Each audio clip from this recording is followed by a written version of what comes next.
Word right. All right. Let's see what's up. Riding my horse. It's on. What's up, Super Truckers? Thanks for tuning in to the Super Trucker Podcast. As promised, we will be bringing you little short videos to kind of keep you up to date on the current events of the COVID-19 and how they are affecting the trucking industry with our opinions. So with that being said, today we're going to talk to you about some things that we're facing, experiencing, and I'm sure if you're in this market, you're probably experiencing the same things too. So get it pulled up so we can see the comments. We are in. Well, topic number one that we can discuss is we're definitely in this together. So what does that mean?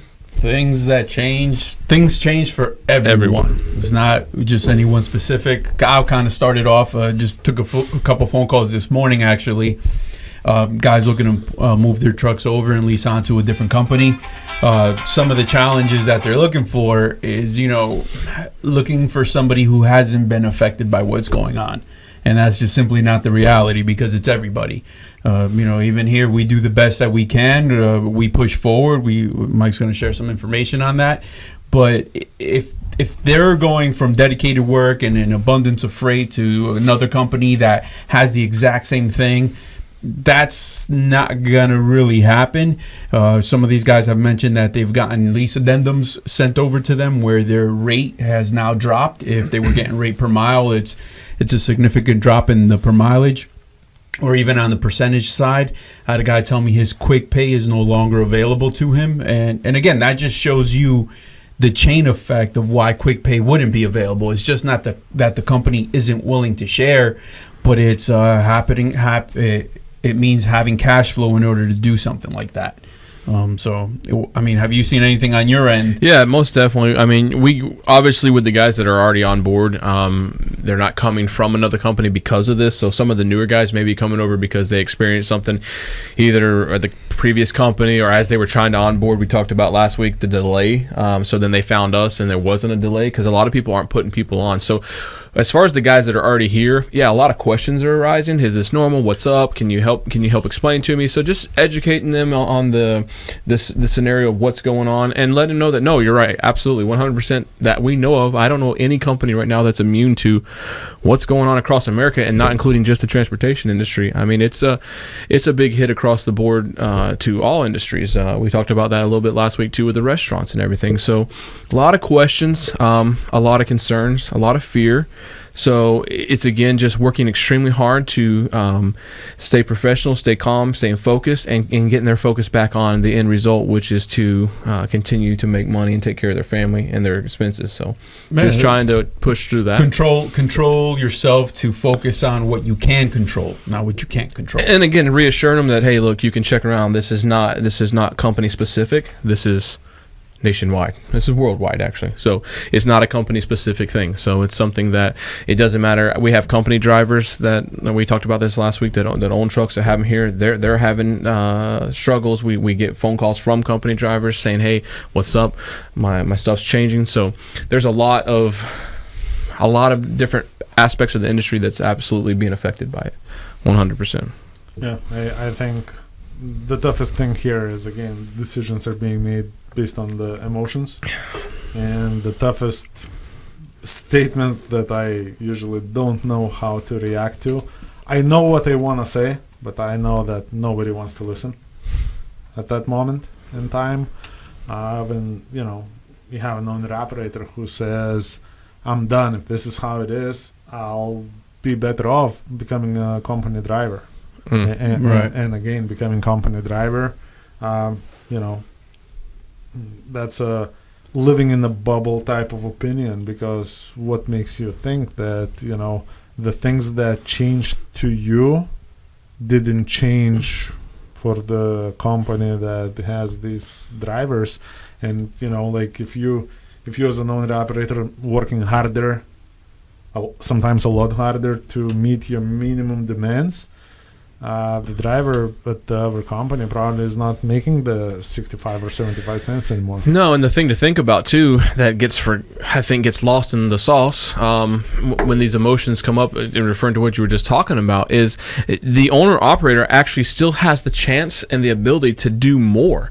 this is still in his hands. So even though he may not make as much as he was 2 or 3 weeks ago, he still has the ability to work a little bit harder, be less reluctant to take some of these loads that are being offered, and he has the ability to control his future, where the company driver can only take what's put in front of him.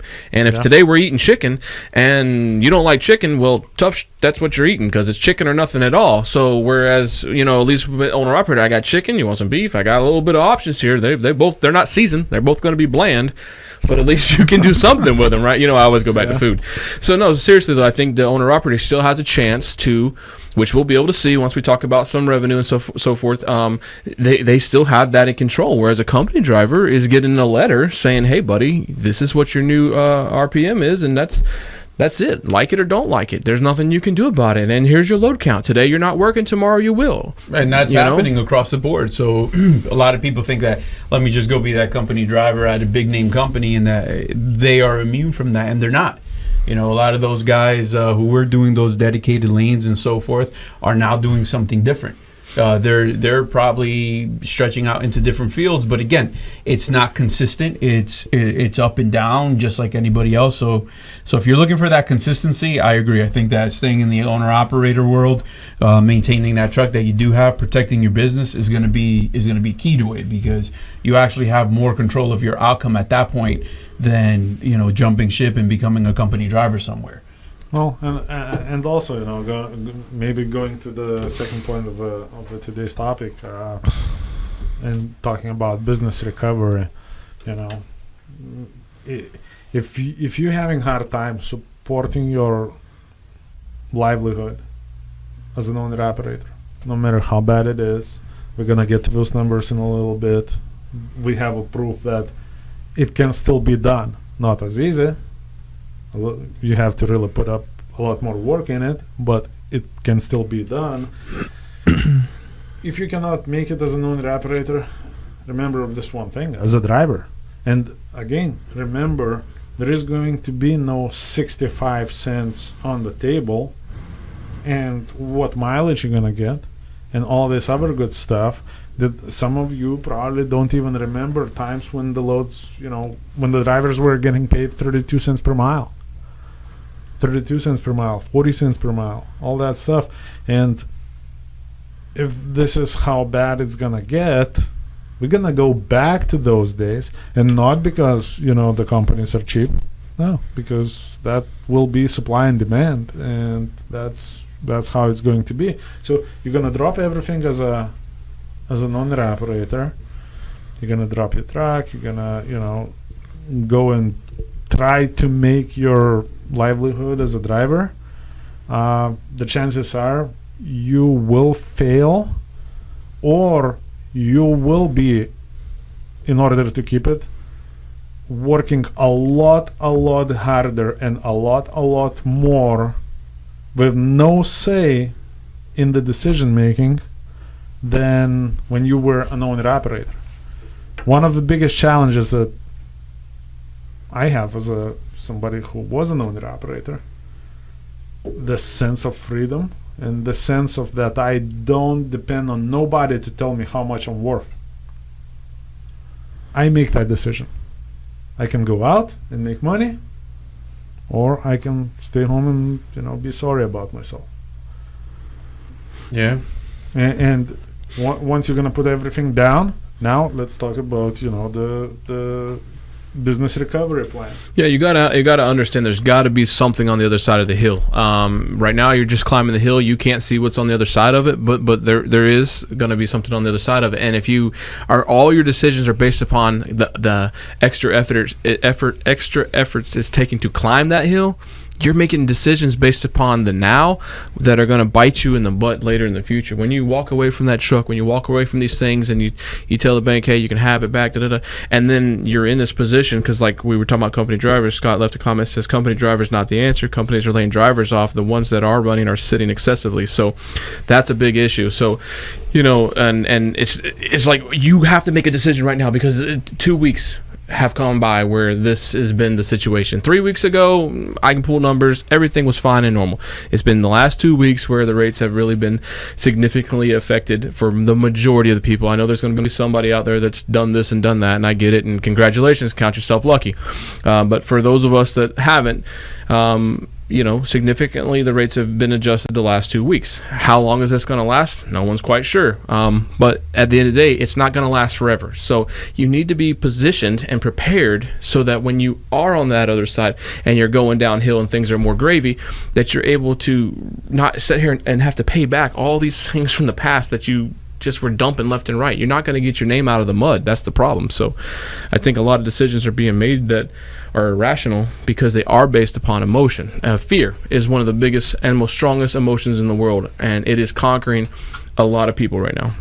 Yeah, just remaining proactive, because if you're going to talk about business recovery, we're all in that mode already. Yeah. It doesn't start after the bank takes your truck or the bank closes on your building because you didn't make the mortgage. It starts now positioning yourself into a point where recovery is feasible and you're not climbing that mountain of astronomical debt, right? So that's what it comes down to. And again, once you're gonna burn your name, once you're gonna burn your credit, once you're gonna burn everything, remember, Everything is harder. For those who say that everyone is gonna have a bad credit, everybody is gonna be in shit, let me tell you, you are delusional, because some people will make it through. We got whatever it takes to make it happen, and we will push through. We will not fall behind.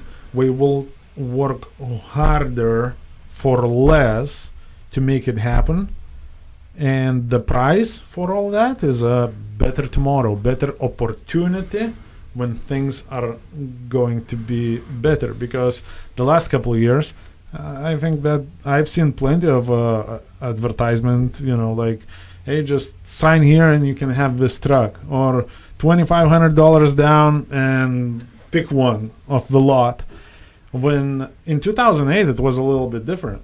If you got burned in 2008, if you were done with trucking as an owner operator, you went that driver route, and I personally know a lot of drivers from back then, because that was kind of my turning point, like transitioning from the driver into the company, and it was real. All those drivers who said it's not worth it, I'll be better off as a driver, a year later was all over the place. Man, if I can only get the truck. If I can only get a truck.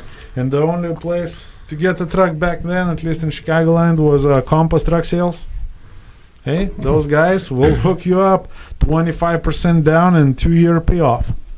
Good luck. On their terms. So and I'm not saying it's a bad company. No. If you have a good credit, we will probably get you, a better deal. But if you are that guy who makes those emotional decisions, we have to somehow cover for options that it's not going to work out. I truly believe the owner operators that are going to be ahead on the other side of this are the owner operators that are ahead right now. Agree. And that's how you guys have to look at it. If you're letting this dictate who you are, if you're letting this dictate your life, and the fear's overcoming you, so you're not going to run, not going to do anything. There's a couple comments here, about 50 cents a mile as a company driver versus an owner operator. I get it. I understand. There's a whole ways you can break it down to make you can plead your point on both sides. But at the end of the day, the guys that are working right now that are ahead of the game, who don't allow themselves to get caught up in this nonsense and fall behind, will be the same guys that are way out ahead when the things change. So, what the decisions made today affects the decisions made tomorrow. Yeah, the guy who's good or pushing bad through right now and not giving into this negative, I'm better off a driver, when the next boogaloo happens, that guy is going to be running a 50 truck company. Yeah, because even at 50 cents a mile, but how many miles, number one? And what's the consistency behind that? And you just got to see that, man, if you're doing something like that, now the plan is to either park the truck, and you're going to park that truck, which if you have a note on it, it's a mortgage. So you're going to go home to have 2 mortgages on 50 cents a mile. I mean, that's And you're gonna start dumping stuff, and now your credit gonna go to crap. And if you think that somebody gonna help you out, like somebody meaning like government or something, yeah. Oh yeah, the comments are full of that right now. I'm reading them. I know we're not addressing too many of the comments, guys. We're not ignoring you. We're kind of sticking to the program today. But yeah, there's a lot of comments right now on that government bailout, which we all know, right? Scott, you're hitting the nail on the head. Big small businesses is like 500 employees or more. Whoever had the biggest pool with the banks, they're the ones who got it. We all seen that. There's a list for the people in Florida that actually got it. You can kind of look at it and see how many employees they had and how it worked out. So yeah, quite obvious. As we all thought. I mean, it was wishful thinking that anything was going to be anything different. I mean, we kind of talked about that. And again, for those who are waiting for the next bill to pass, again, try it. Do whatever it takes to make your business successful. Maybe it's going to work, maybe not, but just simple math. 2 + 2 is 4. It's not 5, it's not 6, it's not 11. 2 + 2 is 4. It's not enough for everyone. The big question. Can in today's market, in today's economy. So we look at a lot of things. Remember, guys, when we do not 100% owner. This is what we talk about and share. Again, it can be applied anywhere, but there are guys on our team that are absolutely still making good money, not a problem. There are guys that are not. When I look at the list of the guys who are not, there are guys who have let this get into their head, and they've been just mind screwed. What do you think is the average of the top 5 guys that are not teams? If I did the top 5, it's going to be somewhere between net bring home after fuel expenses, everything, somewhere between 23 and 25. Because I have over 6 that are 25 or more. So if these guys can make it, anybody on that list who is way below, I would can make it. Yes. Okay. So being fair, I would say that for the guys that made that kind of money, everything fell into place perfectly. They didn't let this discourage them. They ran hard. They worked hard. They weren't held up for long periods of time. So it was a perfect storm. But yes, I would still say I have plenty of guys that are well into 13 to 2,000 with no problem. This week, this is this week, not the from last week going out. So this is still ready available. And actually, this is from the second week ago, which was worse than last week. Last week will be better than this. So, okay. So it's gotten better. If you have to name one thing, what is the most important the driver has to do in this circumstances, in order for dispatcher to be able to make that money? Yes, these drivers were all consistent. They were not in their head. They didn't let emotion dictate what they did. They kept doing what they were doing before this, and then some. So it was like a never give up attitude. You can tell the guy that's on the phone who's struggling with, is this the best? And come on, and can we? Versus the guy that's like, yeah, just send it over. I gotta go. These guys are businessmen. Their mindset was business, and it shows on the numbers. Not saying that someone that didn't hit that number this week was not business mindset. They just may have gotten caught up in some situations, but there's plenty on here that I know personally that had a lot of mental struggle. So you got to get out of your own way. Yeah, because if I have to guesstimate, the mindset was way more in the way than that situation. Yes, because the guys that net 2,000, 2,700, 2,600 on here, those guys were in the same areas, in the same situations that the next guy was. So there is no, it used to be like, hey, let's get over here to Ohio and Indianapolis and Missouri and Wisconsin and Minnesota because that's a real good area, and then we'll go over here to the Northeast because you can get a nice rate going over, and we'll take a hit coming back out, or don't go to Florida till the end. It really does, nothing matters at this point. It's not like one area is so much better than the other. You want to go to Florida on a Wednesday? Sure, why not? Because it's going to pay the same out of Florida as it does anywhere else just about. So it's more or less being ready and keeping the business mindset that this is not going to tear me down. This is just a hurdle and I'm going to make it through. So those guys that did that, they found success. The guys who got in their own way and was like, hold on, no, let's wait, let's see, let's do this, I don't know about that. Yeah, but they lost opportunities. But this is the same thing as I'm gonna go and drive a truck for this company that used to pay 65 cents per mile, at some point earlier this year, but is it there? Same thing. Yeah. So just hanging on to a wrong. Yeah, Scott. So again, it's situational. It's all about it. It's your numbers on here too. So, which it doesn't look like that you had a bad week. I would expect a normal guy in the market right now to be somewhere between that 1,200 and 1,800 net after all expenses on dry van for right now for a week. If guys that are doing above and beyond that, again, everything fell into place for the right times and the right moments, and these guys were running, running hard. So, not saying that you didn't, or not saying that you can't achieve those things. It's about there's plenty of guys that you're way up on the list. So I'll put it to you that way. So again, don't get discouraged, guys. Stay focused, and just keep on keeping on. Don't let this dictate who you are. We are better than this together. So let's, I guess we'll get that. Yeah. All right. So pretty much, I guess the conclusion is, are you willing to give up, the what's coming to you for some temporary comfort? Are you as a driver willing to push through a hard weeks, a few months, who knows how long it's gonna take, to have this nice stretch of good things coming to you, or just because of a few weeks of toughness? And we can see how that starts piling in. Oh, absolutely. Just 2 weeks in, because realistically, how long has it been that bad? Just about 2 weeks. 2 weeks. So we're starting our third week right now. 2 weeks, and we already see people jumping. Falling off. And don't forget, the pressure's everywhere. Because even dispatchers are out there working their tails off to and everybody's affected from it. I mean, it doesn't just stop at the driver level. The company's affected, the dispatchers are affected, we're affected. Everybody's affected, and that's the same thing at every company. When revenue stops, and when revenue drops for you, it drops for the companies. It doesn't matter who you work for. No one's immune to this. No one.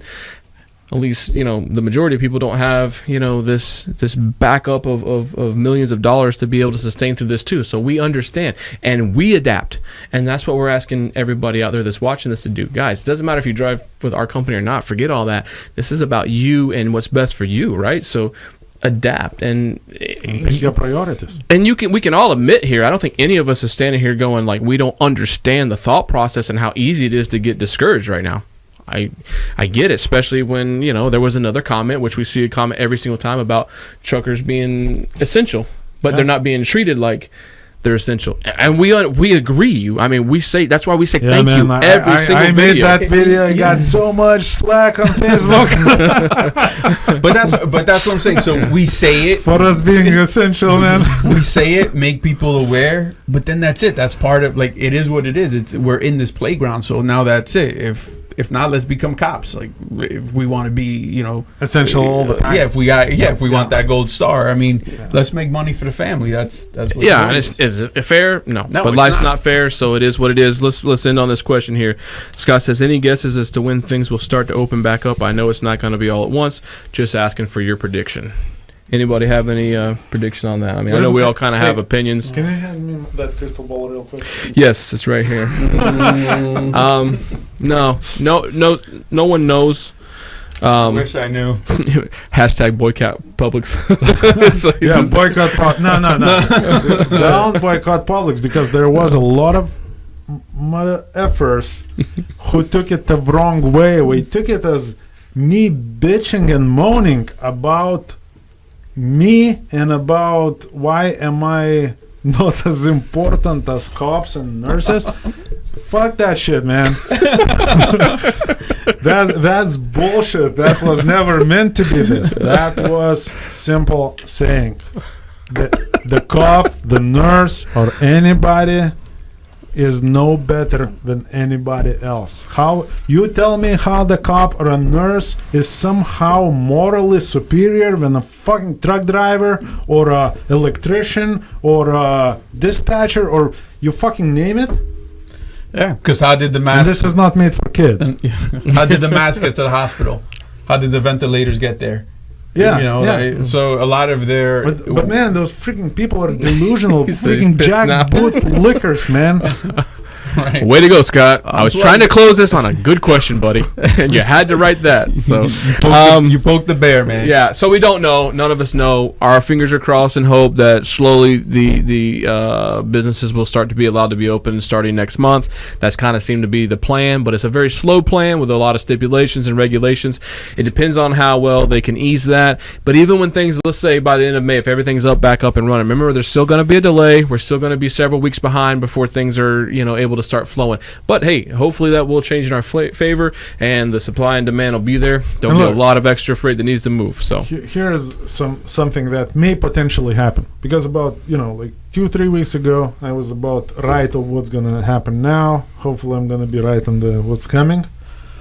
The only way to look, the world haven't seen this ever. The only countries that have seen the type of shutdown was the countries who got into some wars, into dictatorships, into other problems. So this is totally new. Nobody's seen this coming, and let me tell you, I don't think none of the experts knows what the heck is going to happen next. So if I was someone really important, they would sell you stuff at Publix. Who can I was gonna say like an essential person. Yeah, somebody who can make a freaking decisions. I think we'll learn the lesson about the China, about cheap, nice, shiny things. We'll learn the lesson. So the only way to pull that economy back into normal, and it can be extremely good if we open up as much as we possible, as quickly as we possible, and we start bringing all the business, just creating the programs, not forcefully, but with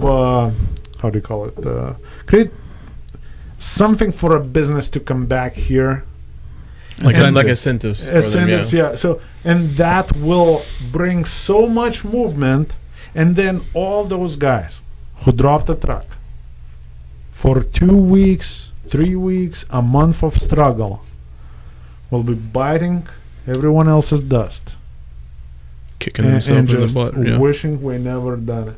Because seriously, guys, if 2 weeks, that's all it takes to drop it. If that was that easy, there would be no private business. There would be no entrepreneurship, because everyone would do it.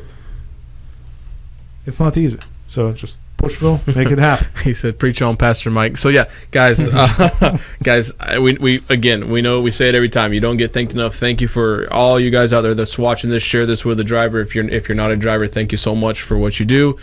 Stay strong. We're all in this together. We're here if you need us, and we'll be sure to bring more videos. I'm sure this week throughout the time, and we'll still have our normal one Thursday at 2 p.m. So yeah, and we also have a major announcement about hours of service. We'll get back to this. We're gonna save that one. Yeah, major announcement. You're gonna be jumping out of your truck from the happiness that you Trump co-signed it. That's how major it is. Big deal. Yes, big deal coming guys. soon. And if it affects you directly. So anyway, I think we might as well just change the channel name into the Church of Trucking or something. Yeah, there you go. Pastor Mike right here. Yeah. We got him. All right, guys. See you soon. Take care. Peace out.